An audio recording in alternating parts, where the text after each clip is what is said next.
Mook, and a Mike, hosted by four-time Emmy-nominated producer Frank Pace, with retired New York City firefighter and Vietnam vet Billy O'Connor.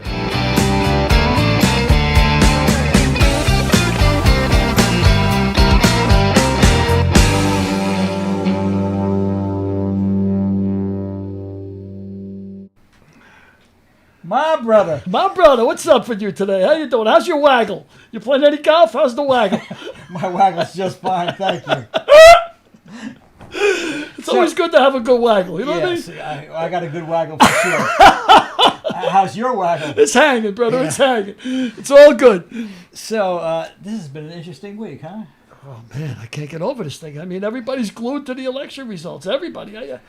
Nobody's governing the nation, but everybody's glued to the election results. I know we're divided. Everybody knows we're divided, but I mean, what I can't believe is how we're divided so 50-50. I mean, it's incredible to me. Every state is like 5,000 votes, the swing states. Every vote. I didn't think it was possible to be that divided. Well, it just shows you that the pollsters don't know what the hell they're talking about. Even the bookies. Let me tell you, the bookies too. I mean, I usually go by the bookies. I don't go by the pollsters. But the bookies had Biden 2-1. I mean, they had 10-1 to win. Not Pennsylvania, but Virginia, Wisconsin. The pollsters had him 14-1 to Wisconsin. Look how close it was. Well, normally I love James Carville. But James Carville's so full of shit right about now. He was predicting a landslide on Tuesday, and he was predicting a landslide even on Thursday morning, knowing what we already know now. He said the Democrats were going to win Texas. That was a pipe dream. I mean, I knew that was a pipe dream, but Georgia, they got a shot.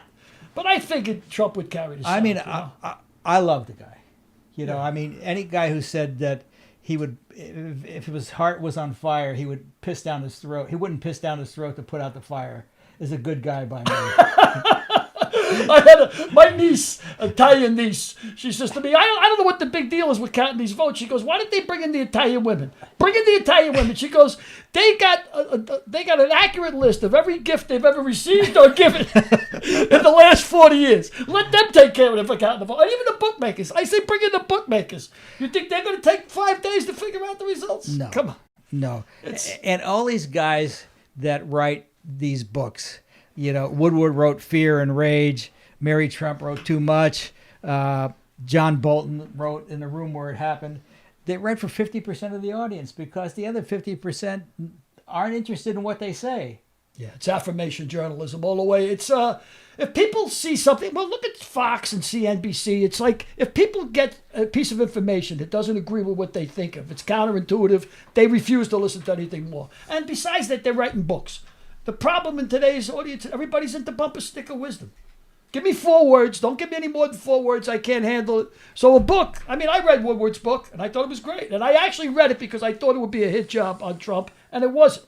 He took a couple of good swings at Obama, and he told you a lot of stuff behind the scenes about how smart Tillerson was, how smart Mathis is, which you have to know. I mean, you know where you're going to be a general in the army and be a dope, but that ain't going to happen. But Mathis is extremely well read. And so it was a good book, but who sat down? What percentage of the electorate is going to read those books? Well, they're all writing for their audience. Yeah. I mean, that's all anybody should be writing about anyway. But it's unbelievable to me. Anyway, it occurred to me that this election showed me that if there wasn't a COVID outbreak, we wouldn't even be talking about Biden. I agree with you 300%. I mean, if it wasn't for COVID, the thing is, it gave him a but I don't understand Trump's. Why is he running against the disease? Why did he just, I mean, I get the ego thing. I get that his ego may not, egomaniacal. He's a megalomaniac. But why would he run against the pandemic? Why not just shut up and say, okay, these are the scientists, let them do it? Because his polling people or his pollsters or whoever told him that was a losing battle. That I don't know how you can run against the disease. I mean, we got a guy who reads MRIs in charge of a pandemic. Maybe he knows something that you don't know.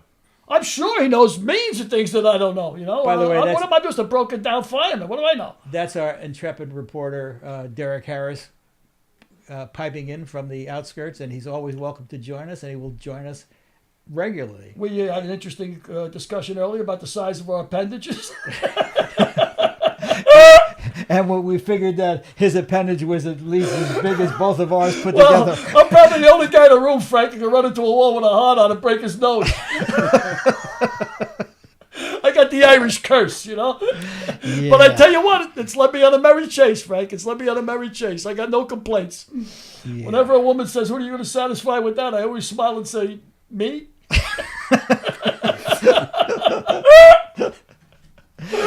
And so we have it. And there it is. That's it in a nutshell.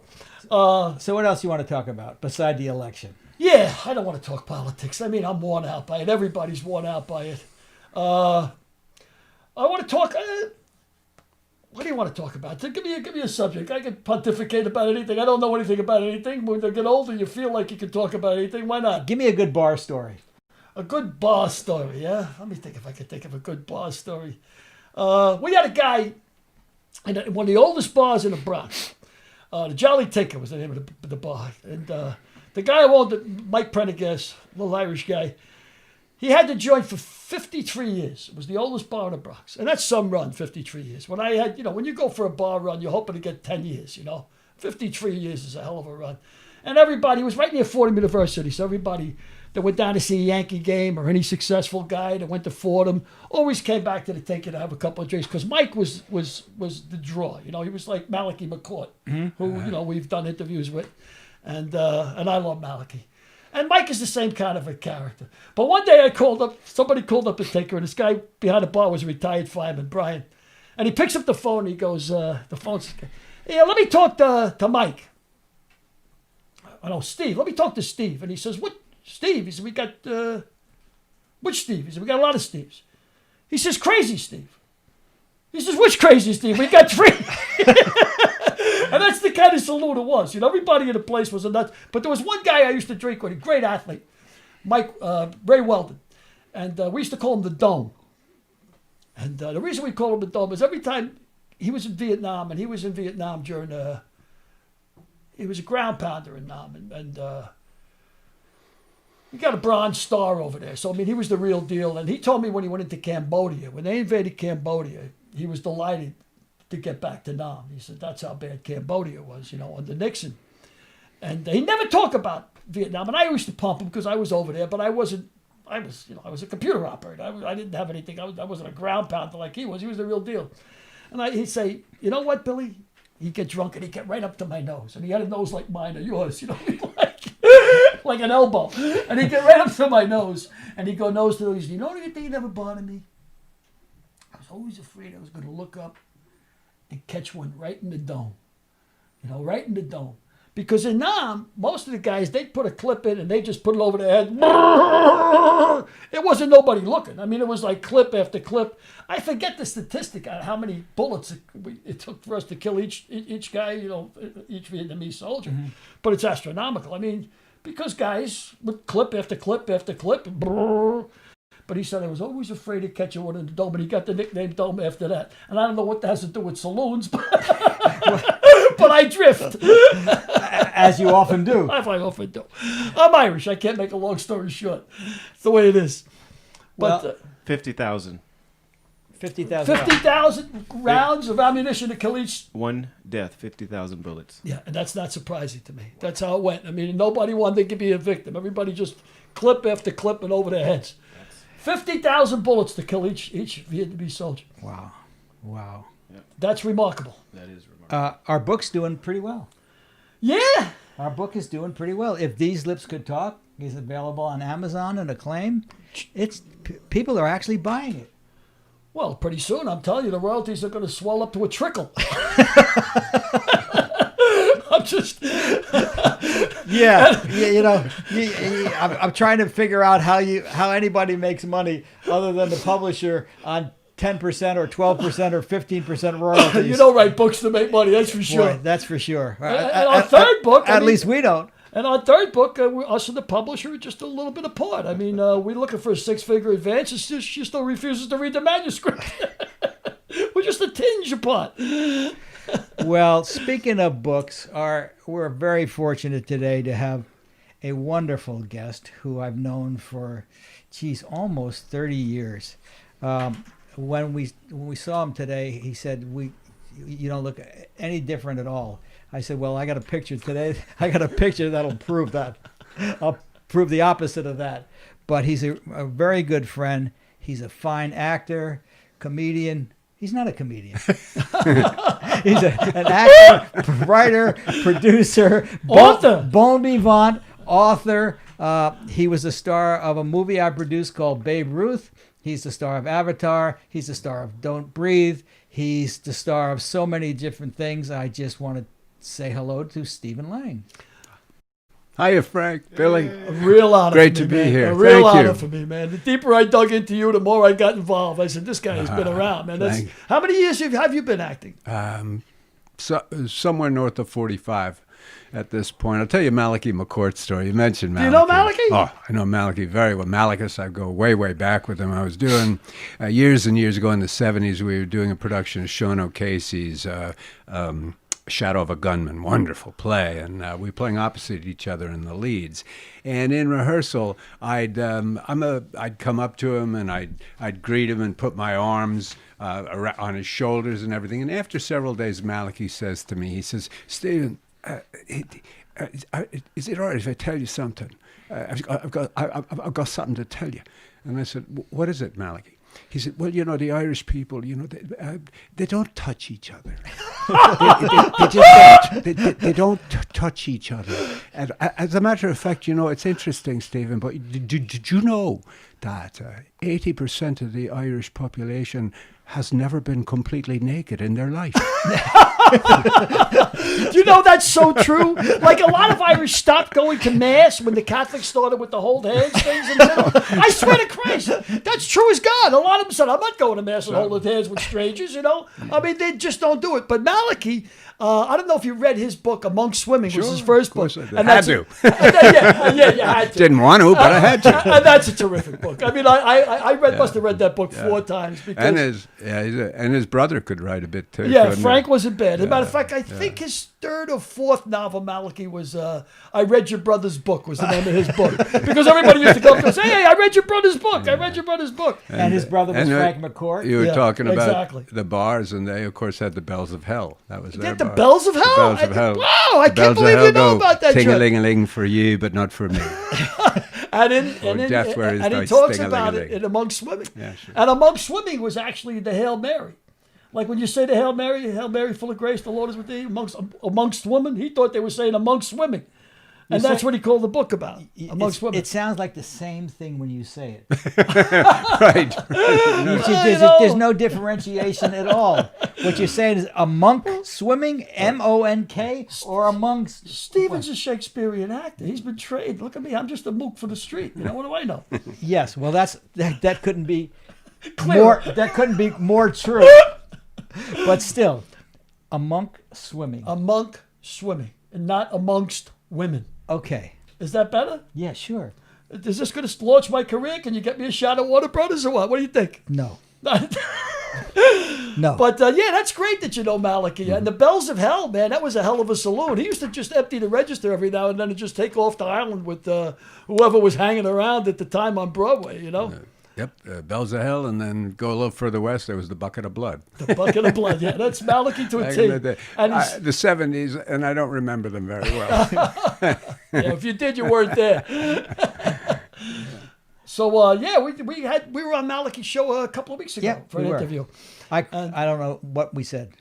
What was said to me, anyway. Billy was interpreting. Yeah, he's the best. He's a character. He's and what, still, 86 years old? 86, and still... the tongue like acid, like it just whips at you. He don't stop. Yeah. And very opinionated. Yeah. He came into the firehouse one time, and he's an avid atheist. He's a big-time atheist. And he started, down the firehouse in the basement having a couple of drinks. And Mike, the tinker, who I talked about before, owned the oldest bar, he brought Malachi down about 4 o'clock in the morning.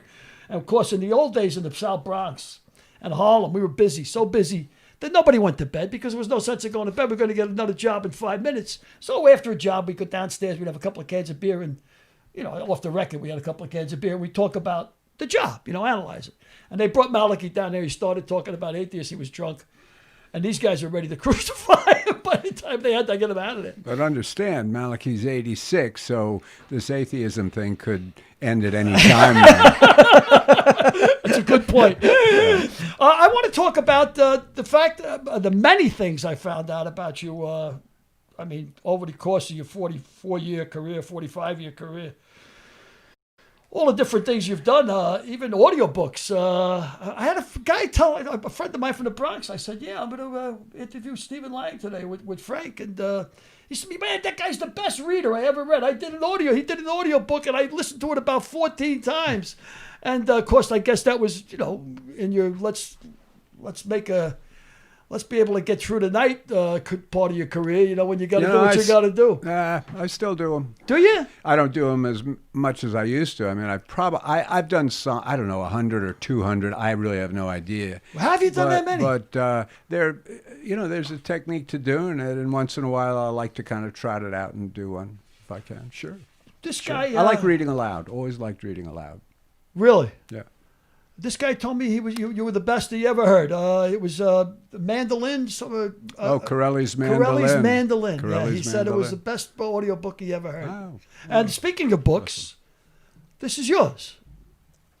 Frank, the Wheatfield. Oh, there's the camera. Yeah. Glad to see you. The Wheatfield by Stephen Lang, and it's a book about Gettysburg. Why don't you let Stephen tell us? Yes, what it's Stephen. about? How about tell us about it? The Wheatfield. It's a story I've written for for young persons, people, and adults alike. It's years ago when I was doing some research in Gettysburg, I came across a true story that happened during a part of the battle. The Battle of Gettysburg is kind of separated into all these different engagements, and they all have their own name and their own mythology that goes along with them. And the Wheatfield saw some of the fiercest fighting of the entire Civil War, let alone the Battle of Gettysburg. 8 hand-to-hand, bloody hand-to-hand combat over 2 days. Field was gained, lost, regained fully 8 times. Tough stuff. And the story that I found was about a Union lieutenant named James Jackson Perman from the Pennsylvania 140th, and he stopped to aid a wounded comrade and managed to get his comrade behind a boulder. The guy was severely wounded and did in fact die from his wounds. But during the time it took him to place the guy, he lost ground and the rebels were charging, and he was brought down with an ounce of lead through his leg, and he lay there for the next day and night, dehydrating and bleeding to death. And then indeed the next morning he was shot through his other leg when he tried to raise up a little bit. And as he lay there dying, he saw a Confederate skirmisher and called out, "I'm dying over here. Would you help me?" And the Confederate said, "If I come over there, your sharpshooter's going to think I'm trying to loot you and they'll kill me." And he said, "Just crawl over, man. Please, please." Anyway, the rebel crawled over, not only gave him water, but put him on his back and crawled off the field with him. And that struck me as such a such a bizarre thing to do in the middle of a battle. I mean, is this my friend? Is this my enemy? What is this? And in some way it struck me as kind of a microcosm of the entire Civil War, in a way, brothers against brothers.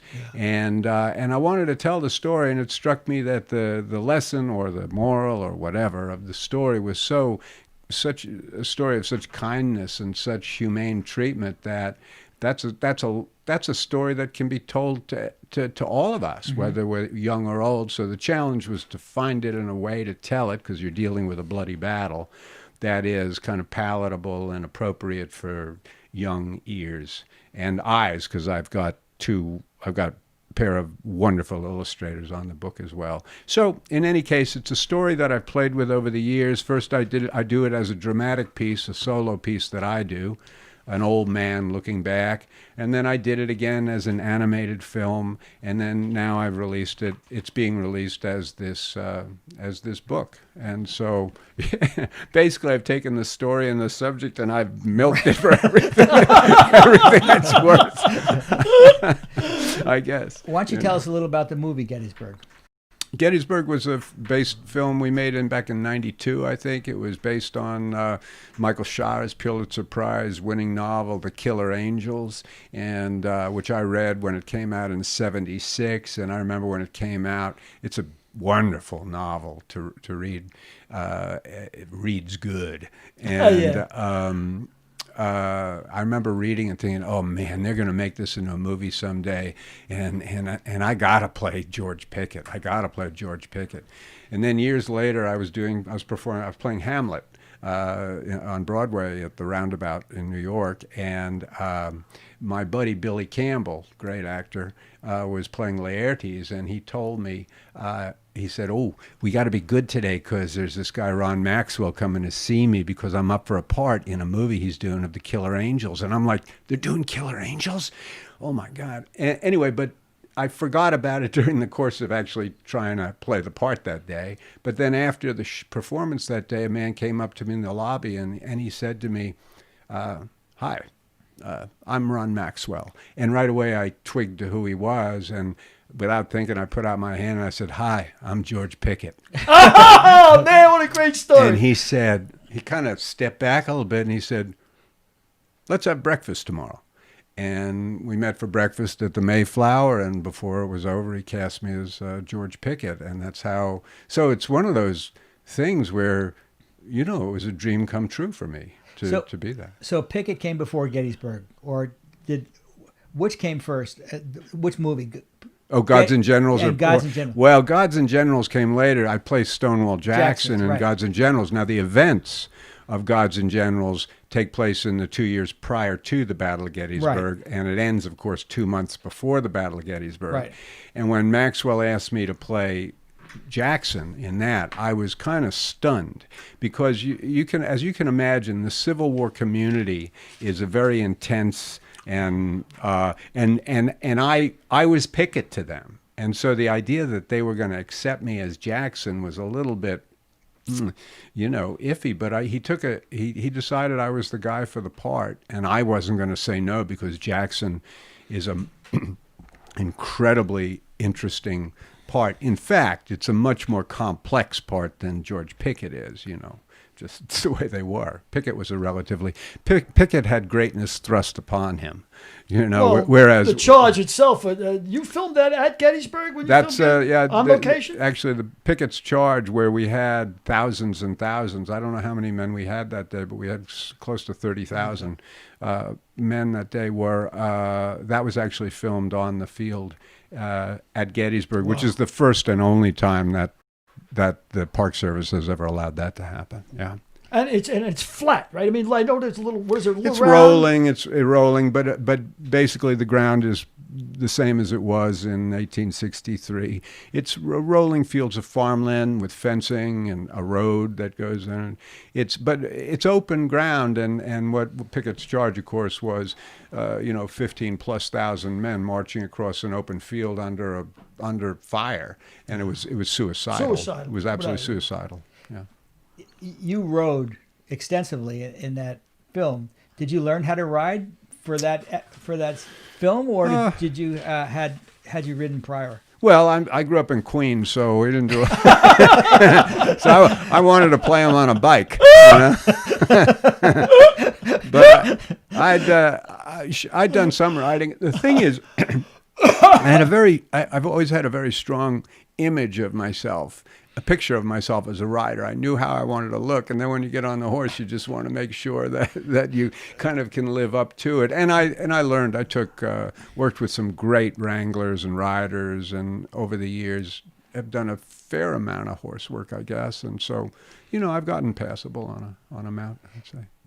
Wasn't both those films, or weren't both those films, sort of like vanity pictures for Ted Turner? In a way, I guess you could say that, but Killer Angels, I mean, which they called Gettysburg because they wanted to change the title because they thought people would think it was a biker movie.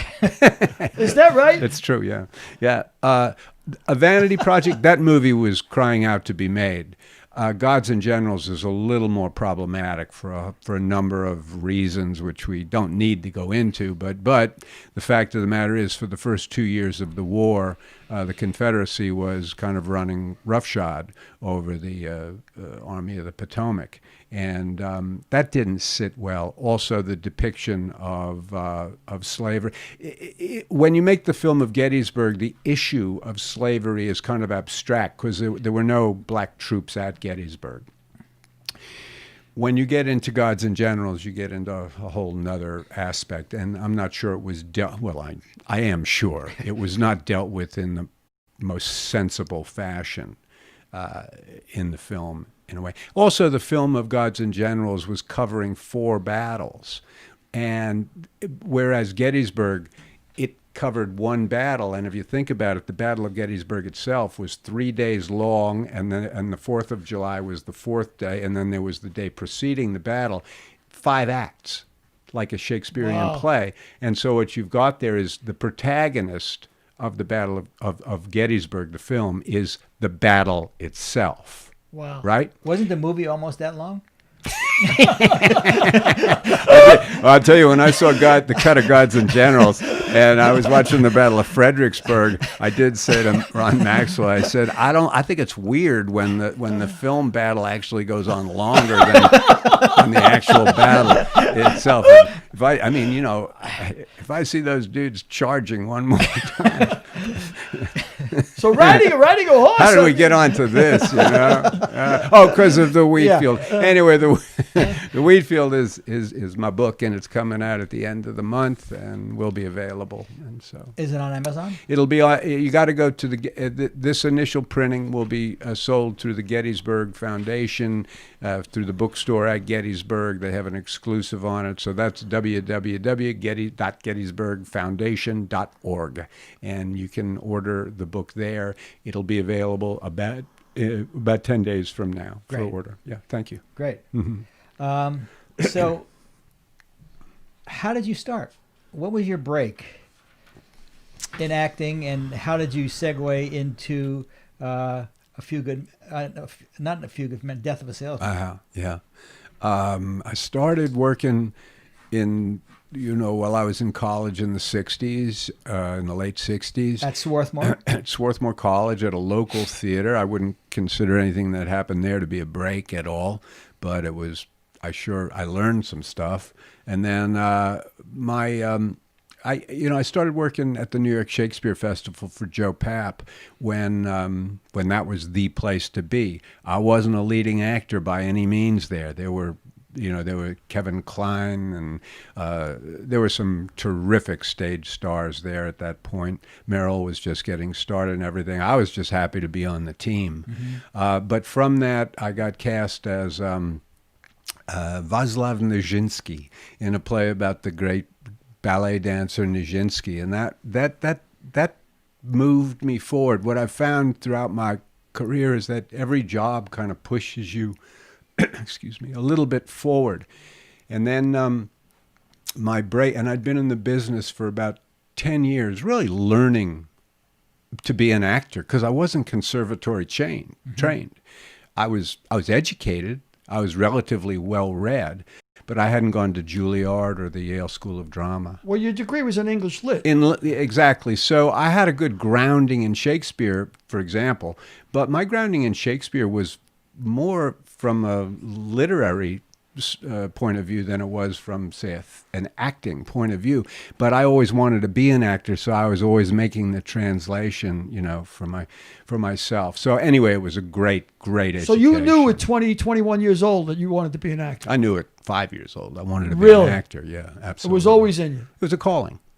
Yeah. Yeah, I think acting, and I'm sure it's true. I'm sure it can be true for being a firefighter, perhaps even for a producer.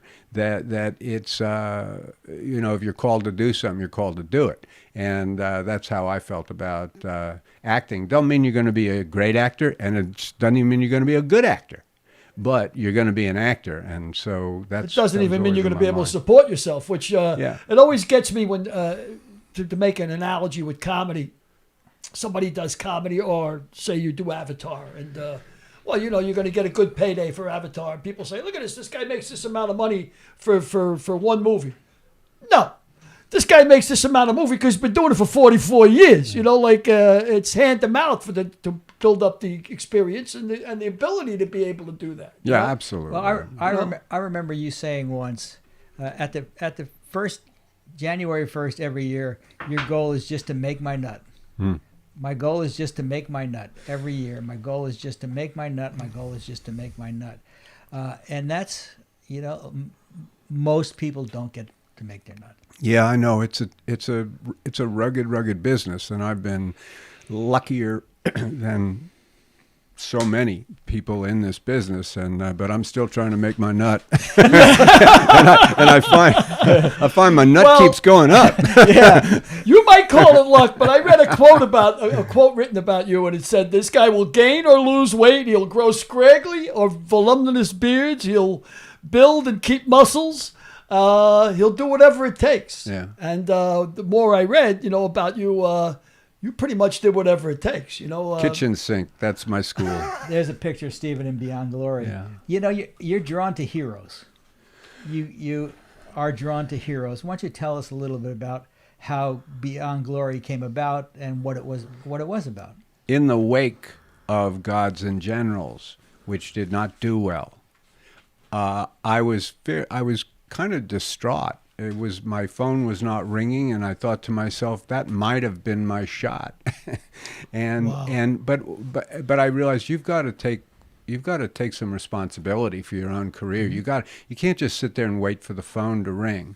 And so I was sniffing around for material. And, you know, I played in this basketball game in Mount Kisco, New York at the Boys and Girls Club for years. Every Sunday morning at 6:30 we'd meet, kept you sober Saturday night most of the time. But, and, you know, you played with these guys for years, 15, 20 years. And you didn't know their last name half the time. And you had no idea what they did for a living. Chucka. Everybody knew, the fire hydrant. Everybody knew I was the actor. Right. And I was the only one who's like, "Hey, you working?" And this is the dentist, and I'm saying, "Do I ask you if you're working?" You know, I come here to play basketball, schmuck. Leave me alone. You know? But in any case, one morning I was lacing up, and I said to this guy, "Larry, what do you do?" I was just making comment. He said, "Well, I'm retired." I said, "What are you retired from?" He said, "Well, I was managing editor of Parade magazine." And I was like, "Really? Huh? I never would have pegged him for that. Well, what are you doing now you're retired?" "Well, I wrote a book." "What did you write a book on?" It's about the Medal of Honor." "Really?" And that was interesting to me because I've always been interested in military history.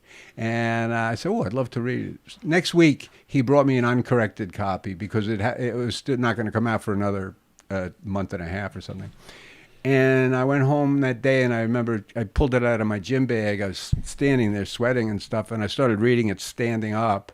Eventually, I sat down, but I read the book that afternoon. That night, I went up and I began noodling with it, you know, trying to turn it into something. And the next morning, I had taken this one piece of the book, this narrative from a 97-year-old sailor named John Finn, who received the Medal of Honor for actions at Kaneohe Bay, just down the road from Pearl Harbor on December 7th. He was head of ordnance, and he was, as he tells it, making love to his wife on Sunday morning when a plane flashed by the window and they heard machine gun. And he said, "Who the hell's firing machine guns around here? I'm chief of ordnance. Anybody who fired machine guns, I'm going to know about it."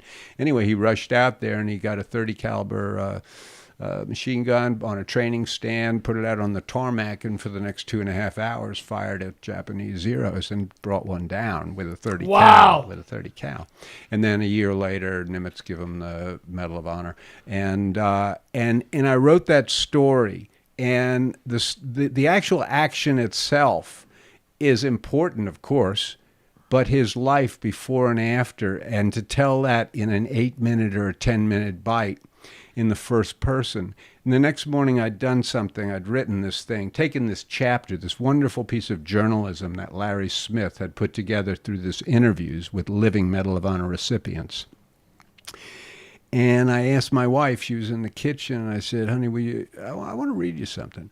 And we sat down at the dining room table, and I performed it. I read it, performed it really, because the voice was just coming out of me. And when I was done, she was just flooded with tears. And, Frank knows Tina, she's a hard nut. She's not an easy sell, that woman. But she was weeping, and I thought, there's something here. I know that.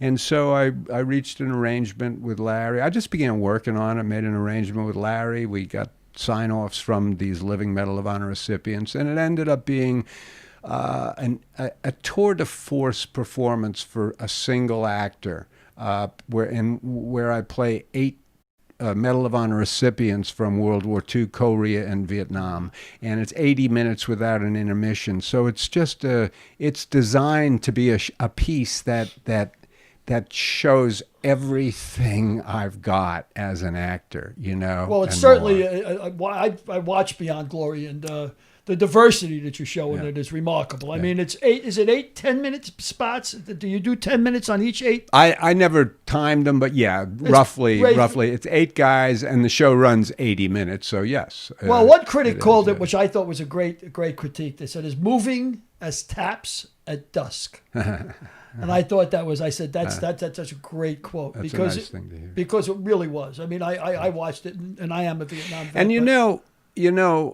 and I know you are, and Vietnam is well recognized in Beyond Glory for sure, Yeah, but I mean, you were born during Korea and grew up during the turmoil of Nam, Absolutely, yeah. So I was drawn to the way, just like Frank was, the way you're drawn to heroes, It seems like you are anyway. Well, and I thought you might have a military background. I think that it's an interesting thing, drawn to heroes. I'm drawn to heroes, but my conception of heroes has to do as much with flaws as it has to do with anything else. In the real classical conception of heroes, they create problems for themselves. Yeah. They are, a lot of times they're mavericks, and mavericks always create problems. I think by definition, a hero is something of a maverick.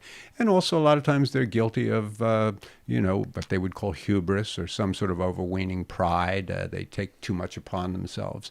And so not only their kind of qualities of courage or fortitude are paramount or accentuated, but also their qualities of pride, or things that are maybe not so positive. So maybe, I guess I've always been attracted to big themes anyway, and maybe that's it. So do you think that most heroes have a Shakespearean tragic flaw? Like that? I think without a flaw, you're maybe a leading man. I'm not sure you're a hero, though. If you think about it. I think we've come to, I don't see a whole lot of, and when people define anti-heroes, to me, that the difference between a hero and an anti-hero is, I'll take the anti-hero anytime. Sure. And in a way, that's more consistent with what I think of a hero as in the first place. I'm not a hero. I only play one in a movie. Really? I watched your TED Talk, and what drew me to your TED Talk and really blew me away, first of all, it was obvious that you were super well read, as I was listening to your TED Talk. And you had spoke about how difficult it is to support the troops and be against the war. Yeah. That's a huge dichotomy. And, of course, Vietnam that's really where brought that to the forefront. That's where the dichotomy really arose, I think. Yeah, I mean, you want to support the troops, but you're against the war, and you made a point in that you said, what makes a good society? And you said dissent.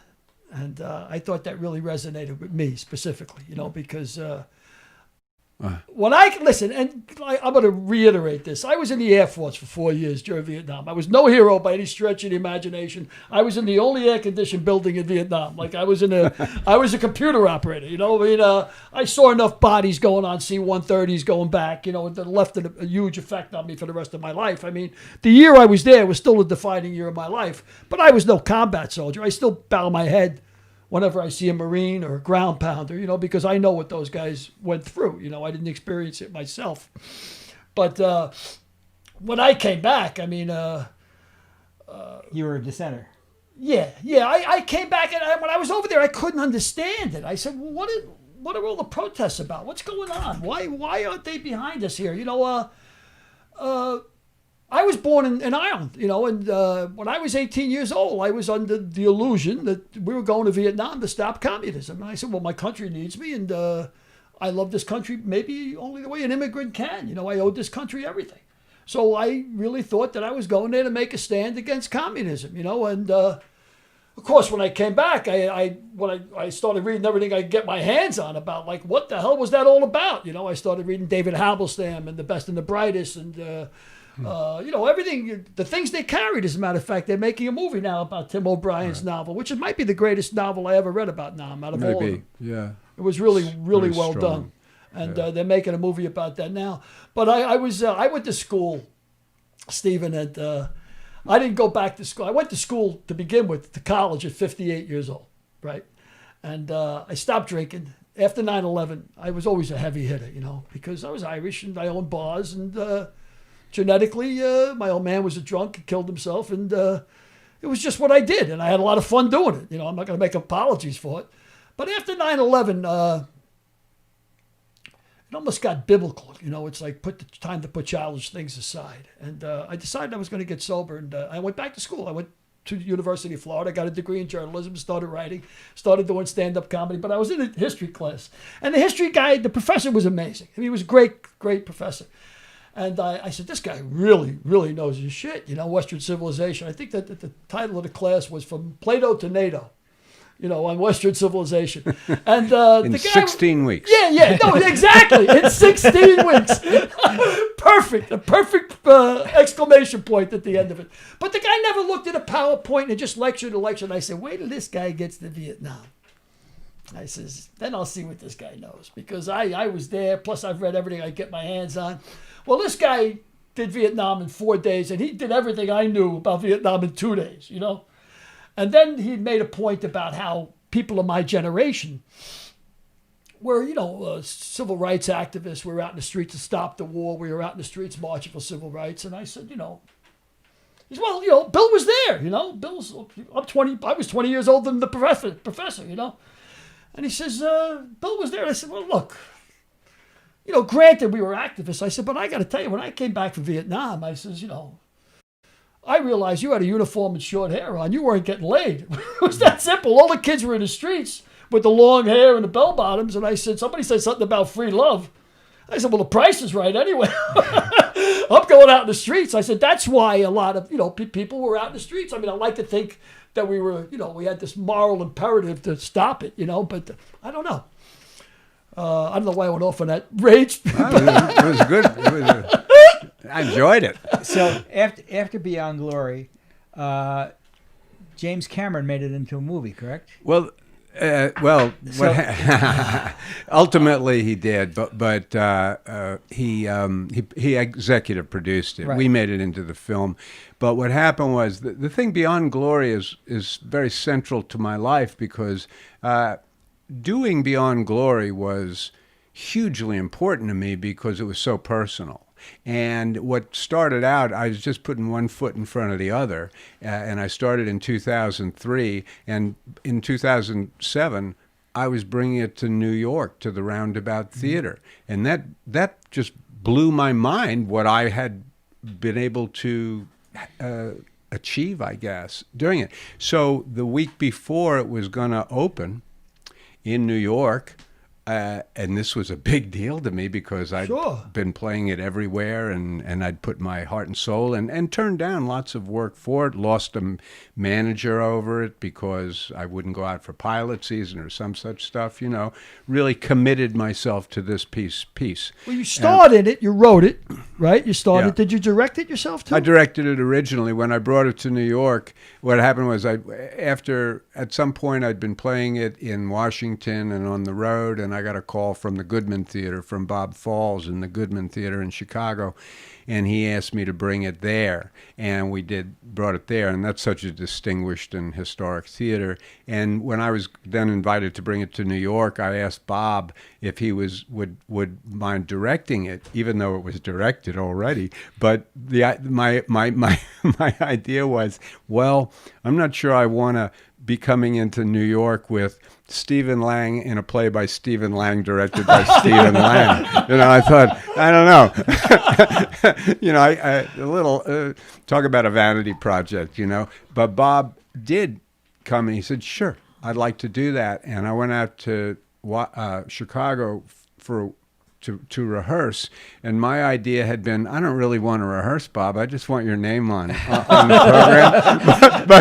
but Bob Falls had different ideas, and he started directing and changing, and it was great because at that point I'd probably performed it several hundred times at least, and so he just shook me out of all my complacency and really put his mark on it. But in any case, I'm about to open it in New York, and I get a call from my agent saying, we've had a call from James Cameron's office. He has a script. He wondered if you would read.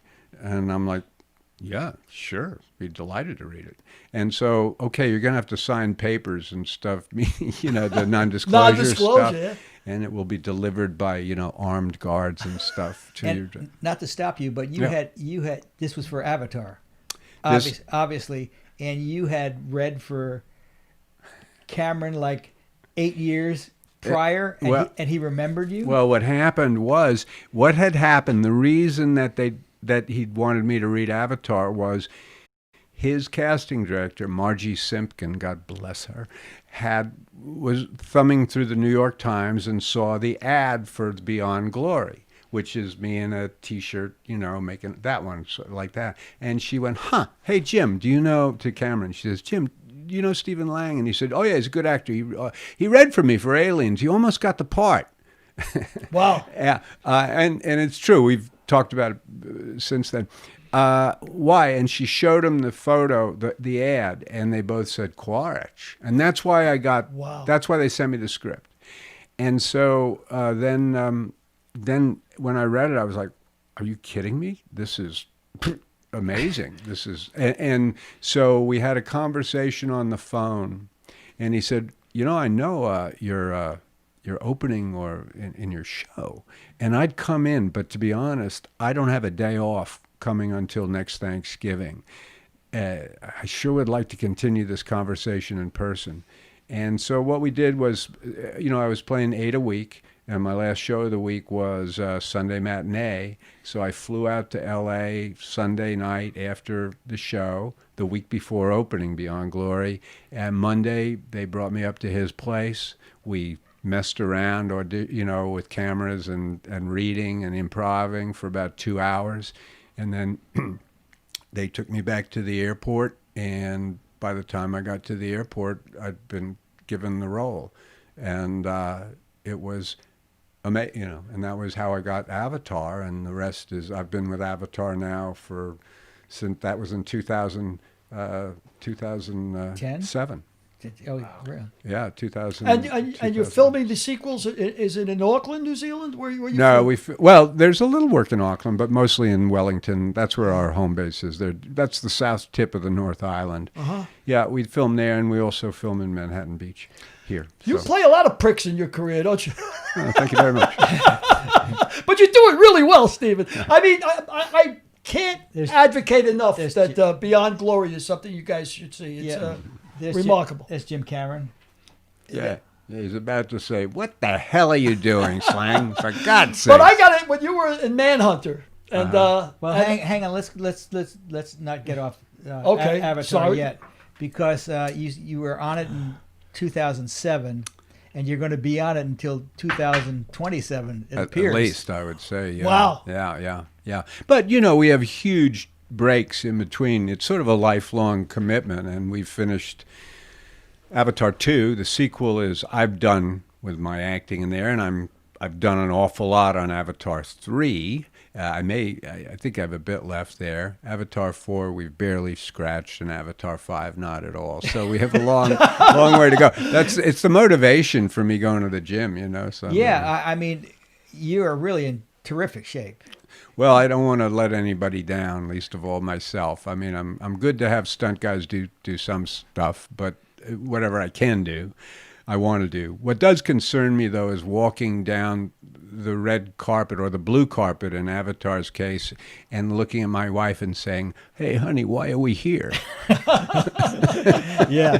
So are you talking about, I mean, with all the sequels, it's a 2-decade commitment? Or Yeah, at least. Well, I think it's a lifetime commitment, actually, because when I'm done with the films, I'll just go to shows and sign cards for the rest of my life. yeah, I mean, at least you No, don't it becomes part of your life when you are, the story. It's like being with Murphy Brown or something. That, sure, the show is over, but it's never over. It's never over. It's never over. Like Babe Ruth. Babe Ruth is never over too. I mean, that's it's a little bit different, that one, because we did that just so quickly and everything, but it still resounds in our consciousness, our memories, and everything. How long did it take you guys to shoot Babe Ruth? I think we shot Babe Ruth in 21 days. Something like Wow. that. I have no memory because to me it's all one big day with naps, you know. And nose changes. And no, well, we lined the We lined the nose. noses. Well, we lined the noses up on a pegboard, and then what do we do with them? We lined the noses up on a peg every day because they'd peel it off, the prosthetic nose, and they'd put it up like a butterfly on a corkboard. And they lined up we had like 24, 25 of these noses all lined up. That's a fake nose on me. That's a good Babe Ruth nose. It is. And that's a real one on me. And it beats the shit out of William Bendix and John Goodman's Babe Ruth too. Let me tell you that. I watched it. It was excellent. And we and then when it wrapped, I didn't see them anymore. They were gone. But then several years later, I was doing a picture, and the makeup man, a guy named Mike Smith, came and said, "I got something for you." And I said, "What?" And he brought out this board, this big cork board of noses, which he presented to me. Well, I don't know what the hell I'm going to do with them. But as it happened, it was the centennial of Babe's birthday, and Frank and I got some attention from the Babe Ruth Commission or whatever it was, and we ended up giving a bunch of memorabilia to the museum down on Emory Street, his birthplace. Babe Ruth Museum. The Babe Ruth Museum. And I'm told, I haven't been down there in a while. Emory Street, and where is that? Baltimore. Baltimore. Okay. He was the boy from Baltimore, Right. you know. Baltimore. Yeah. So I'm told that the noses are a great favorite among all the when they're bringing the school kids and everything. I want to see the noses. You know? It's the first thing you see when you walk into the museum is Babe Ruth's noses from our movie. That's fantastic. Yeah, and I'll tell you one other thing about Babe Ruth. There was a lot to talk about on that. There was a lot I really love about it. I mean, I'm here today because Frank and I became good pals on Babe Ruth. But also my hitting instructor on Babe Ruth was the great Rod Carew, who truly is the Yoda of hitting, as far as I'm concerned. And I learned as much as he could teach me as I was fit to learn about hitting from Rodney. But I learned a lot about a lot of other stuff too, just from being around him. Now, you weren't a natural left-hander. There they are at the premiere of Babe Ruth at the Directors Guild, I think. Yeah. Wow. Yeah. So you weren't a natural left-hander. You were No, righty. but I think actually I might actually have been a natural lefty and just was made a righty immediately. I'll tell you now, I can still hit from the left side. I can't hit worth a damn from the right side anymore. But he did. He turned me around. We studied Ruth's swing. We did the best. We gave it a shot. We did the best shot we could, you know. There you are with Miller Huggins, which Bruce was played Weitz. by Bruce Weitz. Great, yeah. And I believe we have a card, a baseball card of you and Rod together also. Derek will look for it in a second. Absolutely, we do. Yeah. No, that's a That's him presenting me with the Wheaties box. was taken at Rod's house. Yeah. And that's me and Billy O'Connor. Who was it that said that when they came on the field that there was Babe Ruth? I saw him. I mean, Kramer.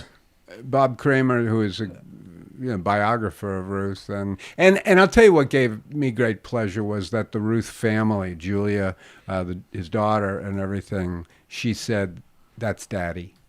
Wow. Yeah. So when you please the family, that's amazing. that's where it's at. But that was a tough shoot for me because I'm not Babe Ruth. Yeah. I did everything I could to be Babe Ruth, and I think during the time I was there. I was where I had to be. But man, I was always feeling inadequate to the task. Yeah, well, Julia Ruth said, "There's Daddy," and Jim Murray, the Pulitzer Prize-winning writer for the L.A. Times, said, "There's Babe Ruth." So I think you did it. I think you must have Pretty done a good hell of a job. job. I can tell you, I'll I take saw that. it. I thought it was great. Thank you. But the memory of it must be awful difficult for an actor, and I have no idea.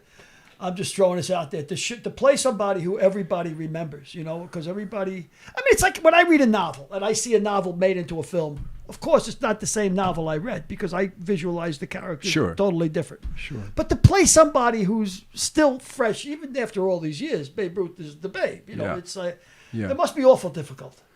Well, that one was a tough role, but the best.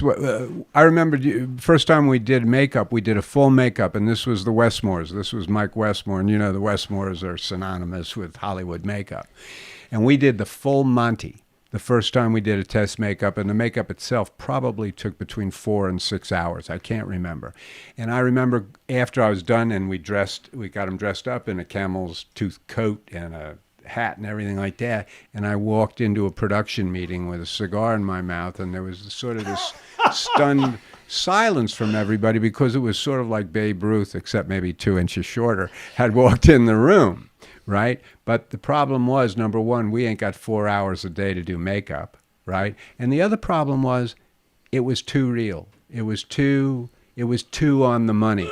I think I couldn't see myself, but I think I might have looked a bit like a bobblehead doll. That's really interesting. A little, I looked like money. Hyper Babe or something. Yeah. So we did a thing where we did the nose, we did a wig. As I got older, we did a little jowl piece, and we padded. We did graded pads to put on the weight, and it worked tolerable well. It worked tolerable well. Sorry to interrupt, but which photo are you looking The for? baseball card, the Topps baseball card that I sent you in the mail. Here's some here. Well, I So need the photo. in 21 days, you don't do the full makeup anymore because you thought from the first day out it was just an It's not that overkill. important.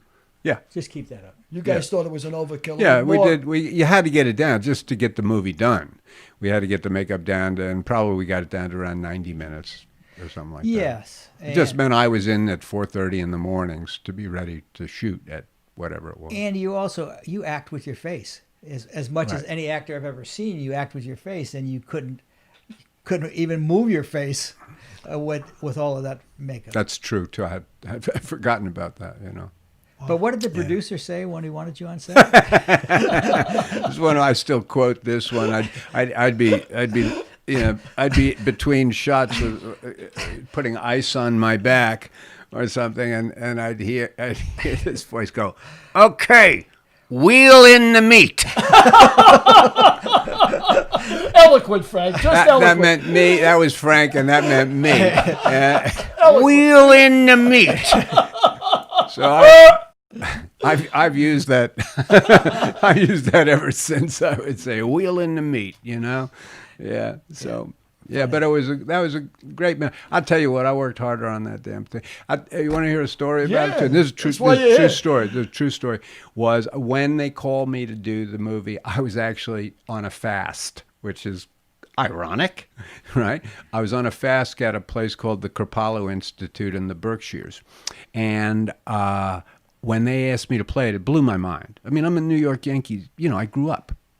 I'm going to play Babe Ruth? I can't play Babe Ruth. How the hell am I going to play Babe Ruth? And I was walking through the woods on a solitary walk as I'm fasting at this kind of ashram place.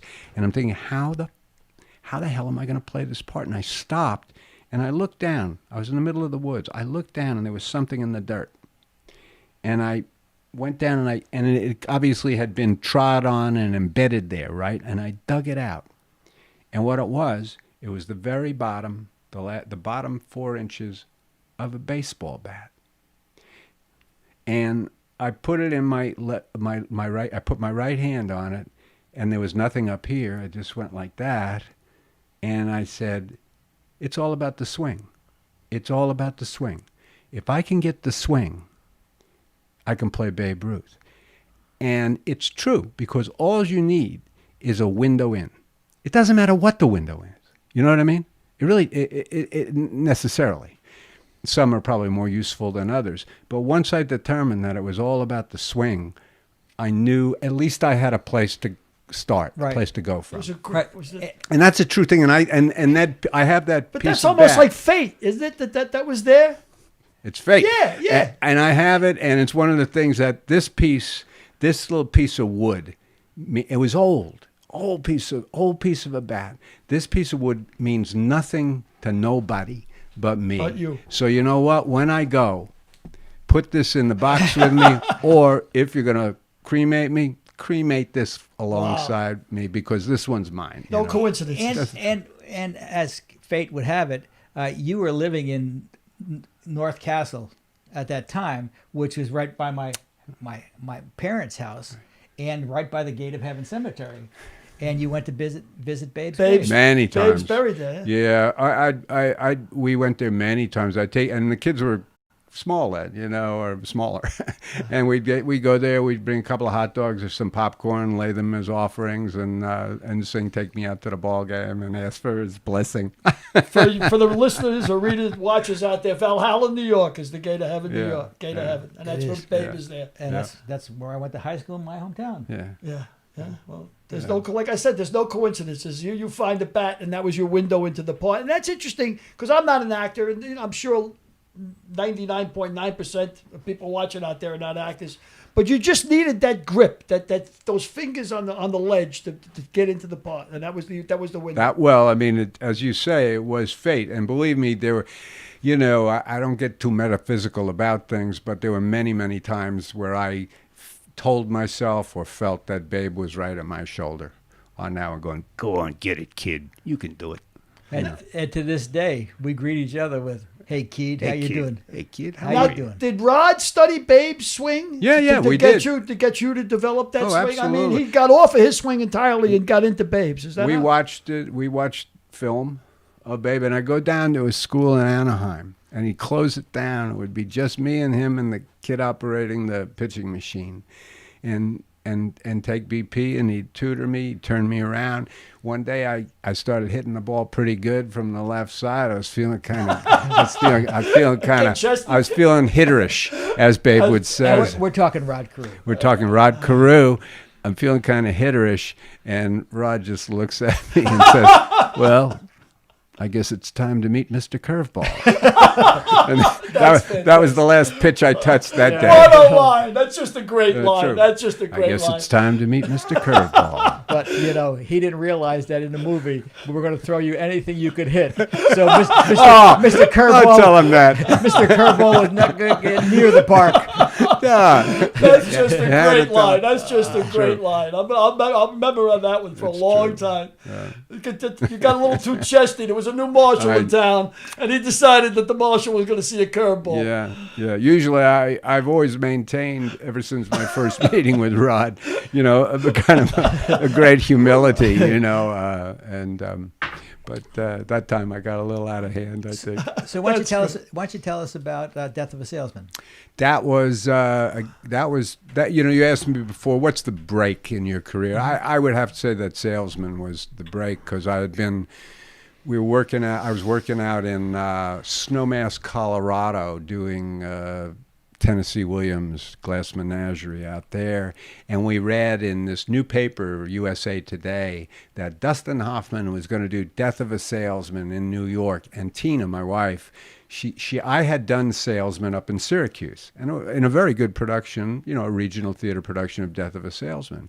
And she said, "Oh, if they could only see you for that, you would be so, because you were so good in that." And I said, "Yeah, well, by the time we get back to New York, it's going to be cast, and I don't have an agent anyway." And yeah, Did you play whatever. Hap in the one up there No, too? I played Biff. You played Biff. Biff. So what happened was, by the time I got back to New York, well, in fact, they had not cast the role, and a guy, and they weren't going to see me for it, but there was an agent wanted to represent me from the from ICM, and I said, well, I want a reading for Death of a Salesman. If you get me a reading for Death of a Salesman, you can be my agent. And he called me back 5 minutes later and said, you read tomorrow. Because, I mean, they represented Arthur Miller. It's no, you know. I went in to the Booth Theater, most, you know, on Schubert Alley. And not only am I reading for the part, I'm reading with Dustin Hoffman. And I got up there and we did a scene, and it went real good. And he said, Dustin said, take a walk with me, kid. And so I did, and we walked around Schubert Alley to 44th Street, around 8th Avenue, and then to 45th Street, and came around. And they said the next day, they said, can you come back tomorrow? And I said, I'll clear my schedule. So I go back, and I'll tell you why you have to come back tomorrow, because there's 4 of us who have to agree on everything in this production. There's Dustin, there's the producer, Bob Whitehead, there's the director, Michael Rudman, and then there's the playwright, Arthur Miller. And Arthur is not here today, but he could be here tomorrow. He'll be here tomorrow. So the next day I went in, and I was nervous, and then, obviously, and we did the scene again, and Dustin said, well, you don't have a thing to worry about, kid. And everybody looked at Arthur. And Arthur Miller was standing in the aisle, and he was wearing he looked like a lumberjack, you know, Arthur. He was wearing kind of boots and corduroy pants and a checkered shirt and suspenders. And he was sort of rocking back on his heels. And everybody's looking for his response, and he says, gee, that's a great scene. And I thought, he just complimented his own writing. I think that's good. Wow. Yeah. How intimidating. And so and that was on a Friday, and then of course the weekend was like a long weekend, and then I got a call that I was going to get a call and get offered the part. And the thing is, what you got to understand is everybody wanted to play Biff or Happy, and Dustin, they read everybody, you know, for this role. So, and as you said, and I had played Biff. And when I went in, I was intending to read for Biff. I said, I'm here to read for Biff. And the director said, actually, there's an offer out for Biff, but you look a lot like Happy.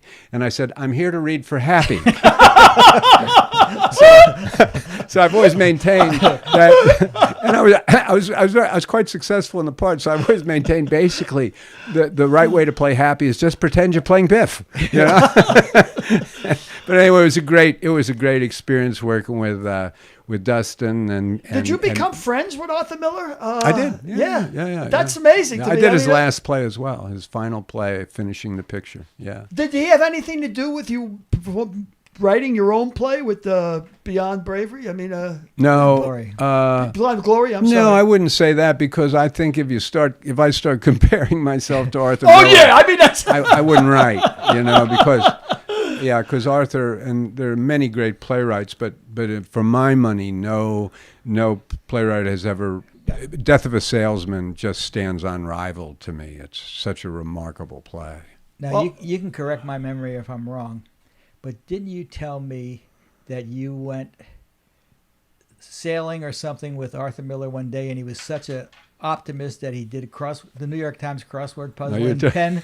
That's Bob Altman. Okay. That was Robert Altman. That was a trick. You want to hear that one? Sure. Oh, God. I was doing the thing. Robert Altman, who I loved, adored, you know. Robert Altman. Now he wrote Bob the book Altman. "The Kid Stays in the Movie." Right? No. That's Bob Evans. No, Bob Altman made Nashville, McCabe and Mrs. Miller, Thank The you. Player, great movies. He's one of the great American filmmakers, Right. and I was fortunate to work with him. And anyway, we got to be pals, and we were up in Vancouver, and he says, we're going out on a boat on Sunday. You're coming, right? And I said, sure, I'm coming. So, and you know, Bob was a total pothead, you know, love it. And so I meet them in the lobby, him and his wife, Catherine, who, and they've got their bag filled with stuff. Of course, and we were meeting at 11, and I'd been up since like 7 and read the paper, and I had the Sunday Times, and I did the Times crossword puzzle, the Sunday puzzle, you know. So I'd done that. I had my coffee, and then I went down to meet him. We get on the boat. So Bob, who's smoking a joint, and I see him in the cabin and he's arranging his stuff for the day, the cookies and the newspaper. He takes out the newspaper, all kinds of stuff. And I said to him, Bob, do you do the puzzle? He said, No, I don't bother with that. That damn puzzle's too damn hard. No, I don't bother with it. I said, do you mind if I take a crack at it? He said, Sure, take it. It's hard, I said, well, I don't know. Let me see. So I take the puzzle, and Bob is going about his stoner business there. And I sit down, and I just begin filling it in as fast as I can. So, I get the puzzle. Probably takes me 7 minutes to fill in the entire puzzle, something like that. Yeah. And then and I go, oh, there you go. And Bob goes, Jesus Christ!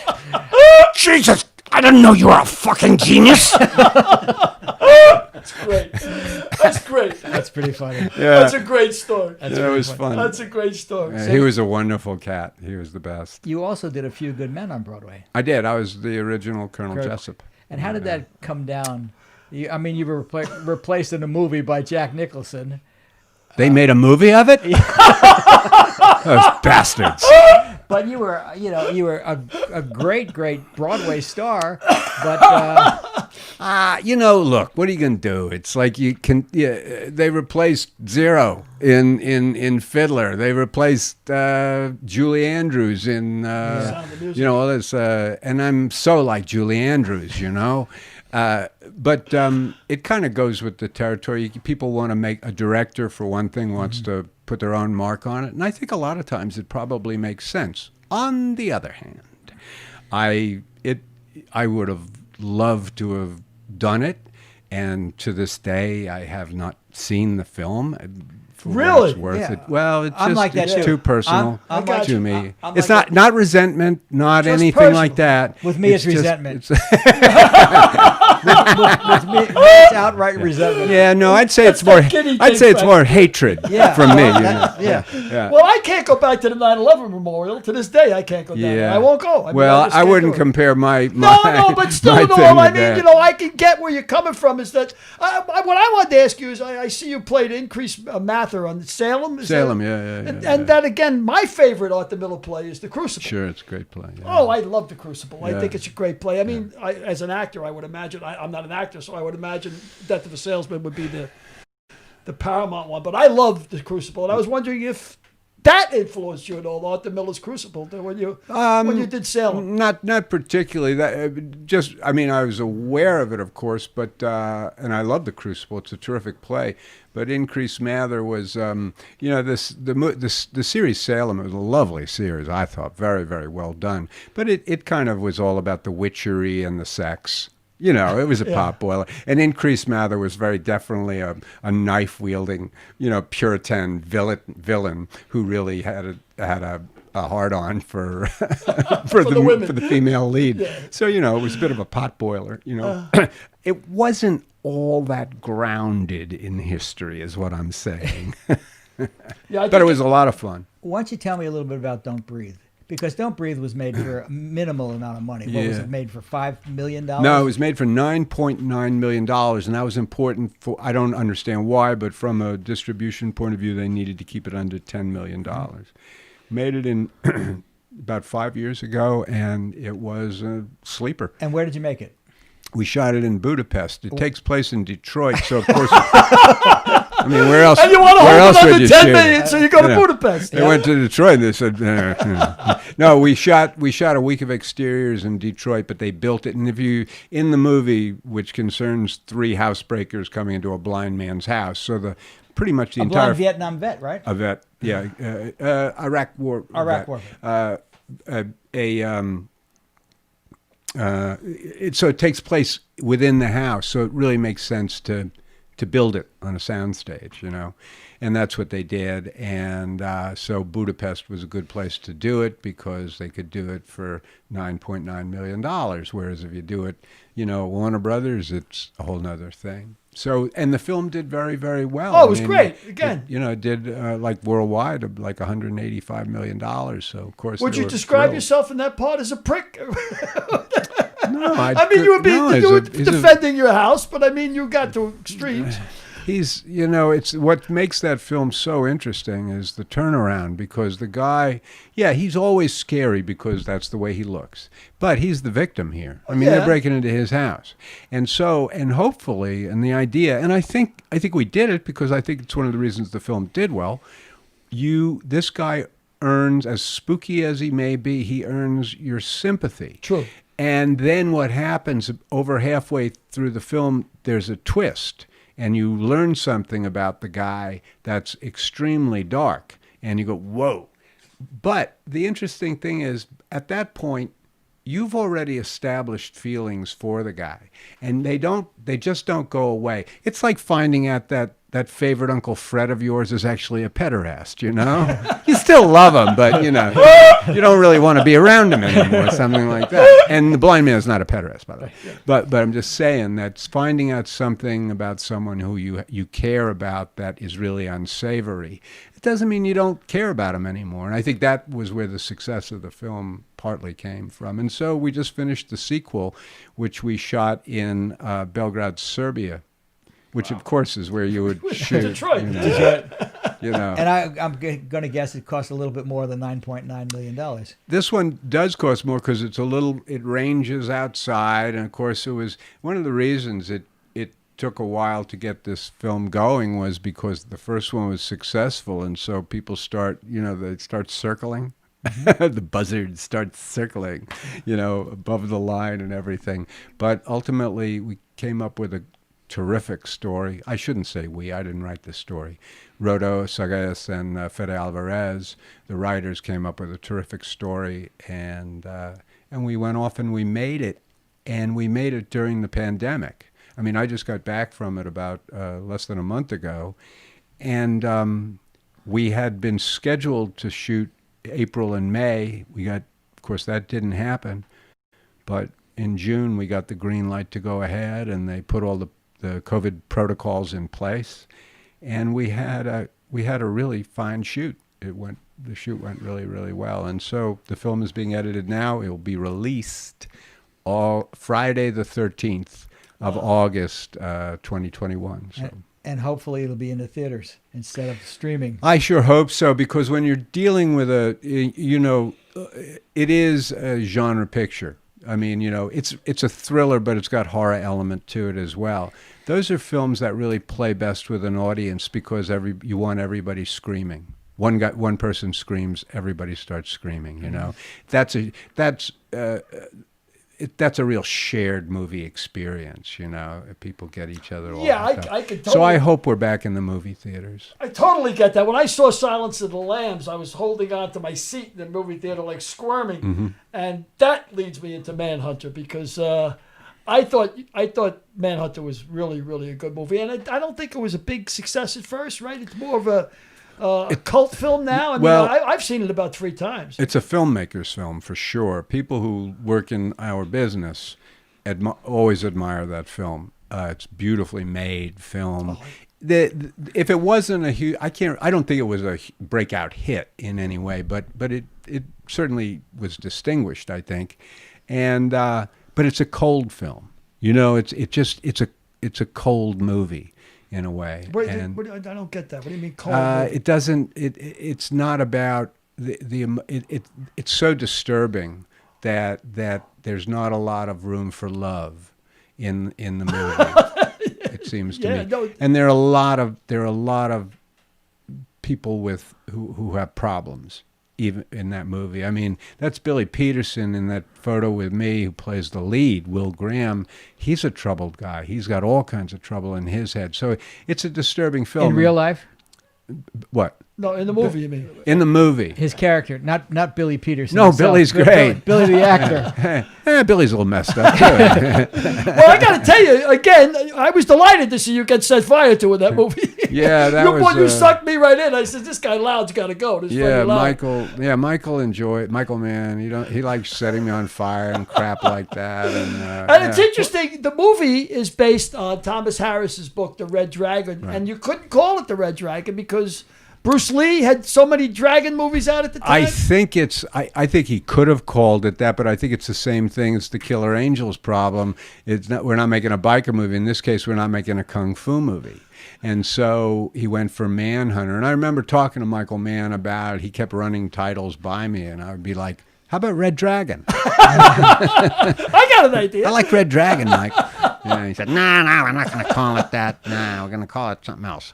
And we did, and it's one of those films that I think has gained prestige over the years. Without a doubt. I think it's a cult film now. I mean, and also, it's the introduction of Hannibal Lecter is in that movie. That's the first Hannibal Lecter, played by the brilliant Brian Cox. And Brian Cox was great in that too. Absolutely. And it's of course he's not the prime villain in that film, so it's very much a supporting role, but it's Churse, as my mother would say. We've often talked about relationships, how important relationships are in this business, how my career is based on relationships. It sounds like a lot of your career is based on relationships too, because you had met Michael Mann on Crime Story. Right. I had actually met him before that. I was doing a play and so could not do a Miami Vice that I was asked to do.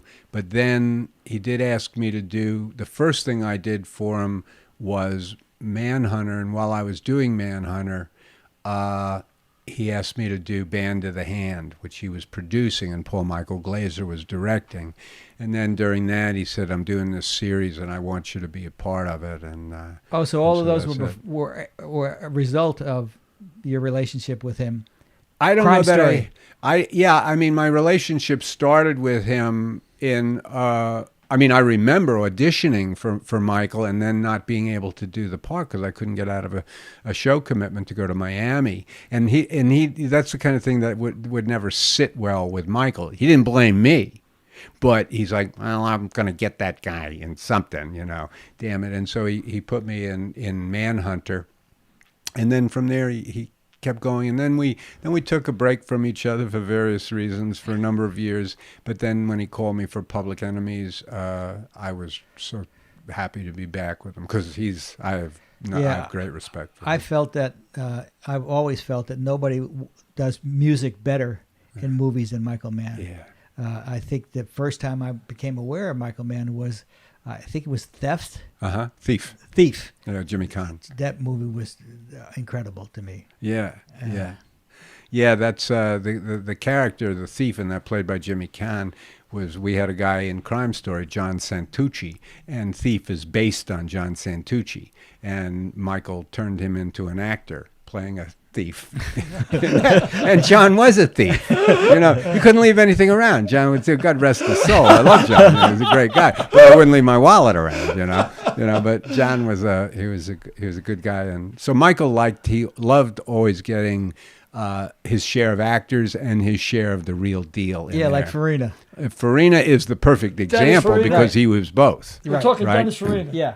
But he was in that picture before. Half the supporting picture before guys, every judge, every time there was a judge in Crime Story, it would be a former cop, former Chicago cop. So it was a lot of that was a tumultuous time. That show. You think? That show was when you went to work, there was so much testosterone on that set. Right. You just went to work, you kind of rolled your sleeves up and doubled your fists because there could be a fist fight at any time. Wow. On that show. Yeah. But we all rallied to each other whenever there were threats from the outside. Well, I tell you, on that testosterone note, I'm going to segue to Tombstone, only because you talked about the respect you had for Michael, and when I was reading the respect you had for Kurt Russell. Yeah, I sure. think he's like one of the really knows film, I think is what you said. Yeah, he does. Well, he's been doing it a long time. But he was, that film was in trouble when we were shooting it because the guy who wrote it, with all, rest his soul, Kevin Jarre, was hired to direct it. And although he'd written a brilliant film, he was clueless as a director. And we were in trouble, and they shut us down. And Kurt went to Hollywood. He flew to L.A. He went to Hollywood Pictures, and he said, "Don't shut us down. Let us make this movie. We'll get a director, and I'll and so we did. We got George Cosmatos, he knows. You know, I always say about George, no, he can swing a lens with the best of the guys, but he didn't know nothing about cowboys. But we did. You know, Kurt did, Sam did, Val Kilmer did, I did, Billy Paxton did. We all knew what we were doing, and so we kind of.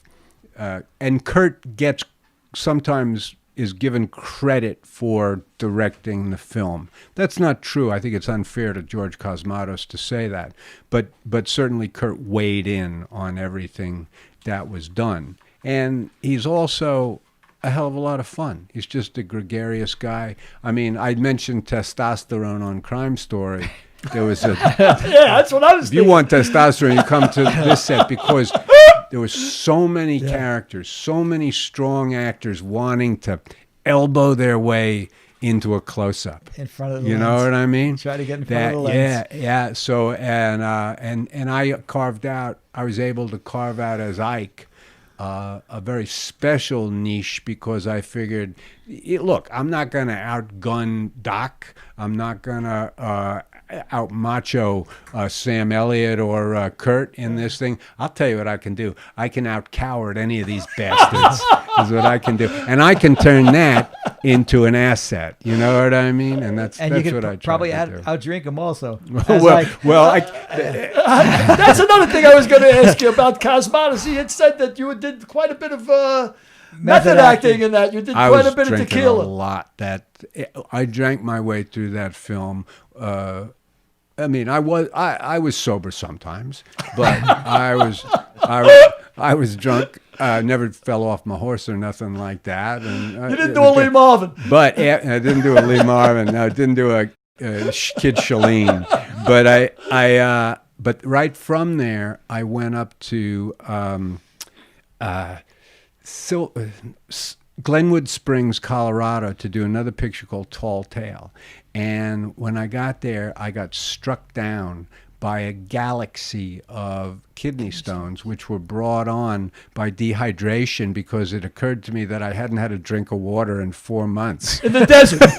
I'd been living on tequila, basically. And so I had these terrible kidney stones. And then it further struck me, this is almost amusing because Glenwood Springs, Colorado is the town where Doc Holliday died and is buried. Wow. Is this Doc's revenge on the Clantons, these kidney stones? Wow. But I managed to pass them and Oh, emerge that's to painful. tell the I heard tale. it's terrible. Well, to do that. you were doing, as we did with Babe Ruth, they were doing another feature film with a much bigger budget concurrently, which John Goodman starred in. Tombstone was also doing concurrently a film with Kevin Costner. Correct, yeah. How was that? It was weird because Costner, of course, is terrific and was the man of the moment with Dances with Wolves. And the smart money was on Costner. And he had some great people in that cast, including Gene Hackman. And he had Dennis Quaid doing Doc Holliday, which was good. Dennis was very good. In his way, he was every bit as good as Val was in ours. And it's even possible that his Doc Holliday was more historically accurate than Val's was, but Val's was a lot more fun, put it that way. But in any case, the smart money was on that film. But in the end, all due respect, he made a boring film. Yep. Without a doubt, It's a boring Tombstone is film. everybody's favorite Western. And Babe Ruth was a boring movie. Their Babe Ruth Yeah. was a boring movie. Yeah. And we did, we had about $3 million and they had about $30 million. And I would guess the disparity was pretty much the same in your two movies. Probably was, because I know I was working for hay and oats on And that. tequila. Tequila. But Tombstone is just because about everybody's favorite Western. I mean, everybody loves Tombstone. It's that one. That's amazing to me, and I always say I shouldn't say it, but it's like you should have seen what's on the cutting room floor of that film. Wow. Because when I read that script, and every guy who's in that movie who's still alive will say the same thing. When they read that movie, it was like reading the script for The Godfather. Yep. That's how great that script was. But in the end, what we made is a really good odor. You know what I mean? Yeah. But the story that was told was so had so many angles, was so serpentine, so many characters in and out, so much character stuff in there that that film could have been 3 hours long. I mean, some of the easily. lines are just classic. Well, I'm your Huckleberry. I'll That's be like a Huckleberry. Yeah, that's Kevin. That was Jar writing. That's the writing of Kevin Jar. He wrote brilliantly. I actually heard when I was reading that was Bob Dylan's favorite Western, and he had showed up on the set with Val Kilmer. I didn't see him there. Yeah, but he might. Dylan- but Dylan then again, supposedly- You were drinking I was tequila. drunk. A small fault in a good man. So- A small fault. Let me ask you, Stephen. This will get it back to a segue into your family, but look at that picture. I see your son Noah. Oh yeah. I mean, it's almost a spitting image of Noah. Yeah, Noah we look a lot alike sometimes. He, handsome devil he is. and Danny too, the Duke also looks like me a little bit, but Noah really. Why don't you tell us a little about what your family's doing? Well, both of my boys, Danny and Noah, are in the business. Duke is a grip and doing very, very well. Loves what he does. He's the kind of guy who wants a tool belt on at all times. He sort of got into business. How? Send it to me. Oh no! Tell me that. He got in the business. He got in the business as he was looking. He didn't want any part of the business. Right. I always said you were born for this business. He didn't want any part of the business until he did want part of the business, and I didn't know what to do with him. So he had it. He was a licensed EMT, right? And so I got him on an independent as a medic. And he did great, but of course it was an indie down in Kentucky. He started gripping on the film also. So then we when he's done, it's like I'm in the movie business now. Wow. And he drives out to California, and so I call Frank and I say, I'm sending my boy over. If you got something, great. If you don't, everything. So Danny goes over to Frank. And I get a call from Frank, and he says, this is what Pace says to me. He says, well, Danny was an hour late. He was wearing cargo shorts, and he didn't have a resume. He got the job. That's Frank. Anyway, but he did. He appreciates it. He'll never forget he got that job. But he did get another offer. Yep. So he went and he started working over at Universal in motion capture, performance capture, which was that was great. And from there he began gripping, and now he's been in the business a long time, and he's an old pro. And then my younger son Noah's a producer, and he does real well. And he's got a film coming out called The Climb, which I think is going to do very, very well. And the three of us have done films together. And That's got to be a great gig for you. Yeah, it's good fun when we do that. And your girls? Gracie, my youngest, is an artist, and she's super fine artist, and teaches art and practices art. And then my oldest child is Lucy Lang, and Lucy spent a decade and more as an assistant district attorney in Manhattan, prosecuting homicide, drug crimes, and spousal abuse, stuff like that. And then 2 years ago, left the DA's office to become the executive director of the Institute for Innovation and Prosecution, which is a think tank located at John Jay College in New York for criminal justice. And she's become a leading writer and speaker about restorative justice. And she actually in August announced that she's running for Manhattan District Attorney, which to replace Cy Vance. It's a crowded field. There are 9 candidates in, and she's been running since August. And the election, the campaign really starts now that the presidential election is behind us. Things will get local. Things will get really heated in the coming months, and this all leads to a primary in June of 2021, where the next Manhattan district attorney will be decided by the people. So This is the Southern District in New York. When you say Southern District, I think that's the U.S. Attorney's office. Okay. This is New York City. This was Bob Morgenthau was the DA there for 36 years, and Cy Vance has now been DA for a while. I think that Vance, he hasn't said he's leaving. or staying, but the smart money says he's probably going to be leaving. And there are 9 candidates in the field to... and she's running as Lucy... Lucy Lang. VoteLucyLang.com. Lucy Lang. Vote Lucy Lang. VoteLucyLang.com. I want to reiterate it. VoteLucyLang.com. And that's valuable stuff. All I'd say is check her out. Go to the website, see the policies, see the vision, meet the woman. She's an extraordinary young woman, and she's so committed. She gives me hope. You know, the times we're living in, these are difficult times, you know, and so much despair. Well, she's out there, not just in this campaign, just in the way she goes about her business, in the way she leads the Institute in prosecution, in really trying to make the world a better place, it seems to me. And Tina, your wife, she's doing good? She was doing good when I left her this morning, you know. But you left her with a baby, so she's doing really well now. I don't think I'm in no trouble right now. You never know. But she's good. She came out here. We have a new Noah, my producer boy. He just had his first child, and so we came out here to visit and see him. We got to see him every couple of weeks if we can, and so she's over there now. And you won't mention this, but you come from a long line of philanthropists. Your father was Eugene Lang. Yeah. Why don't you tell us a little about your dad? My dad he came from New York City, grew up in Harlem, public school kid, smart kid.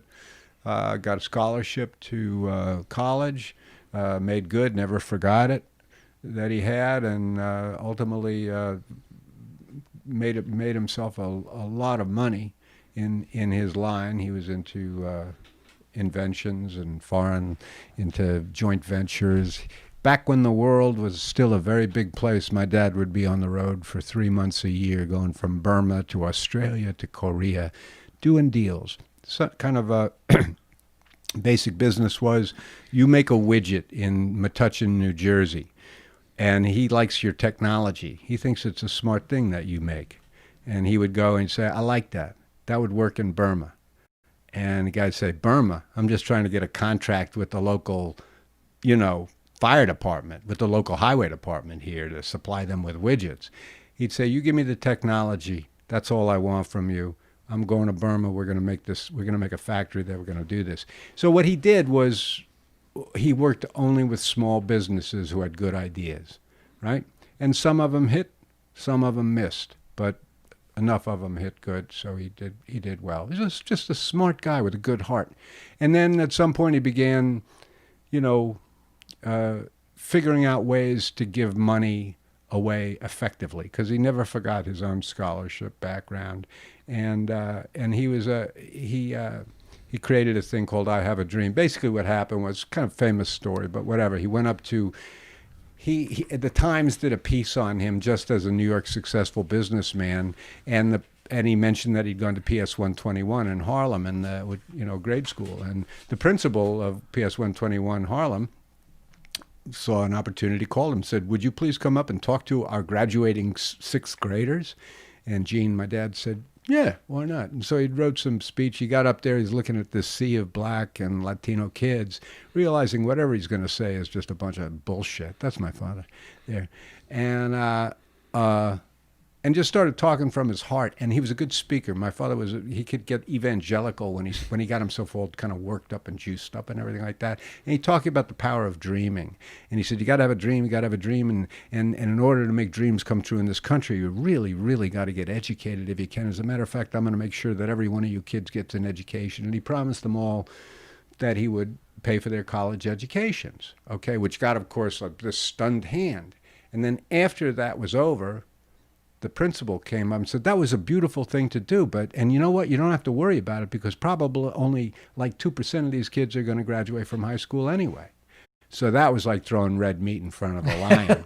And he realized that what we got to do is we got to create programs that are going to, it's not just the reward at the end of completing something. We've got to make it so that you're going to complete your education. You're going to do everything we can to support these children. And so he did. That was in 81. He founded this thing after a very successful career, and he spent the rest of his life.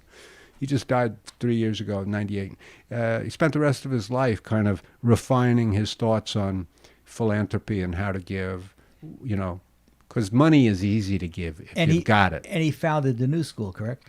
He didn't found the New School, but he did found the undergraduate college there, which is called, strangely enough, Eugene M. Lang College at the New School. So the New School, which is this pretty much lefty kind of university in Greenwich Village in Manhattan, they never had an undergraduate program there. And so about 30 years ago, he founded Eugene M. Lang College there, which is doing well. And I want to say, just before anybody thinks that you're a son of a rich man, which you are, that had nothing to do with your success because your father didn't give you a cent.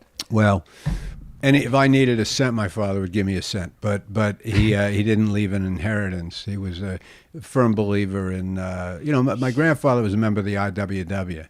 He was an old wobbly. What he was, worked in the Brooklyn Navy Yard. My father had the only thing my grandfather was very, very proud of his son with all his success, and he was there when my father received the Medal of Freedom from Bill Clinton. But he always said, but he would have made a hell of a good mason. Yeah, that's great. A real union man. He was good with his hands.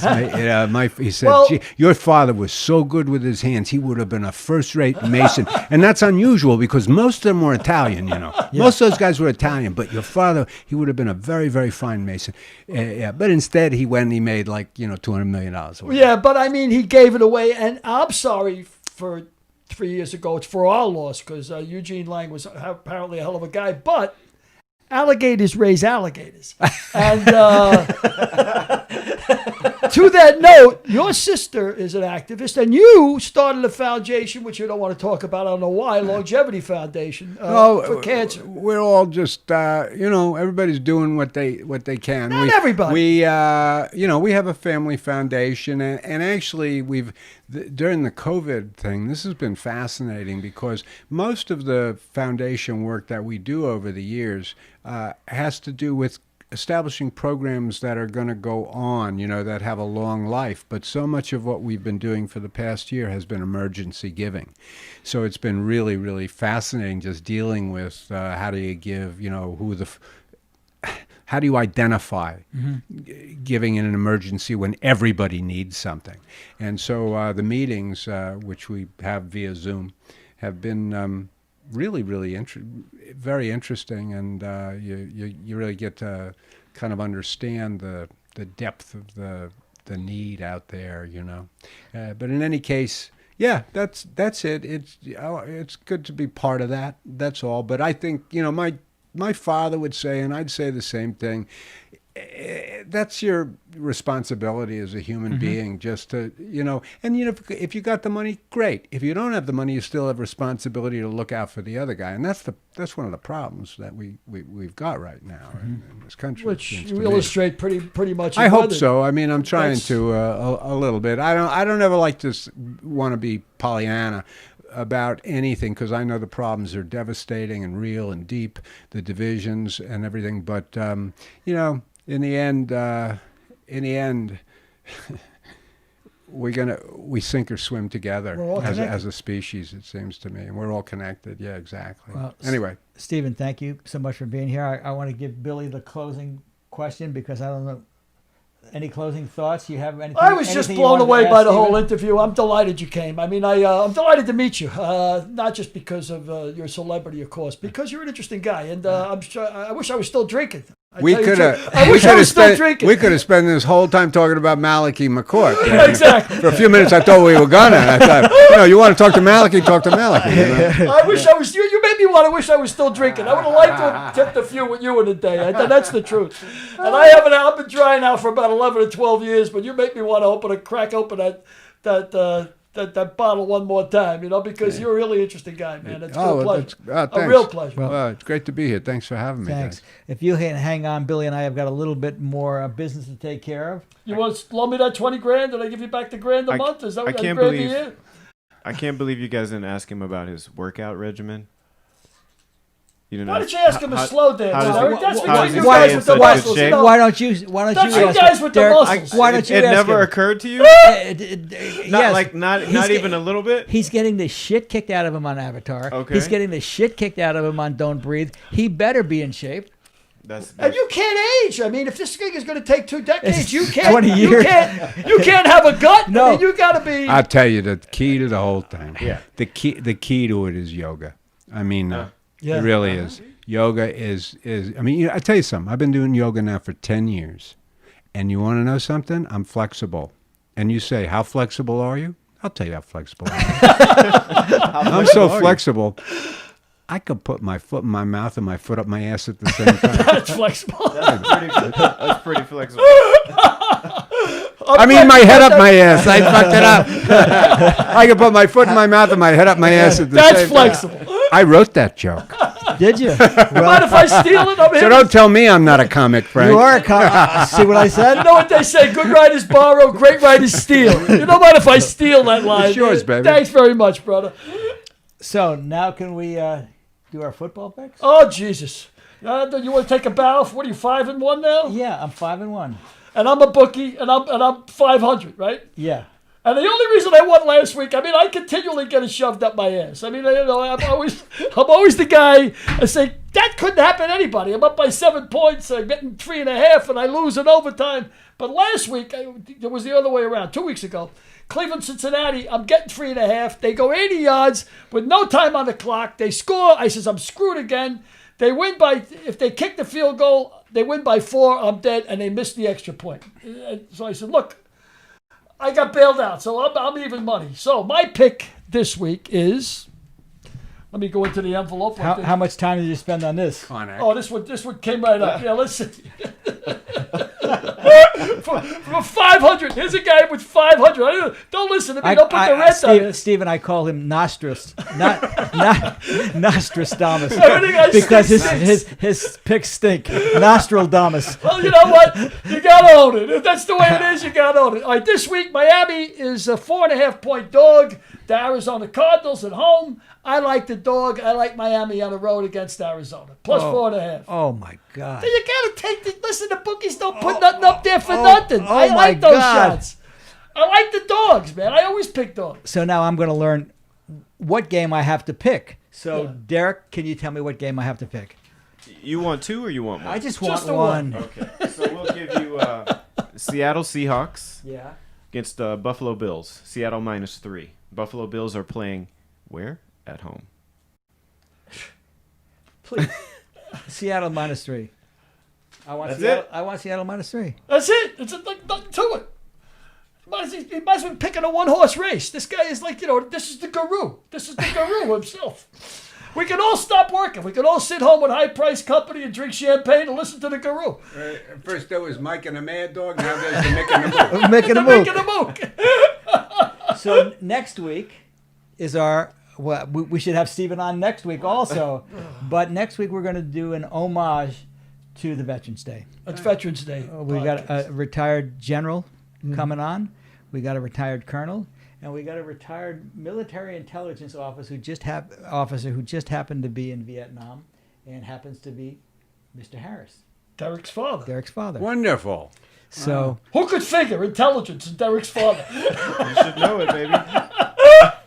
Who could figure? well, with that, I want to thank Stephen Lang for appearing with us today. Just great interview, Stephen. Thank you. Billy is going to probably be 5-6. Put the horns on it. Go ahead. Give me the Yamulka. Give me the horns. The Malokia. And with that, we'll sign off and say, see you Thanks next- for looking in. see We you next appreciate week. it. Goodbye, everybody.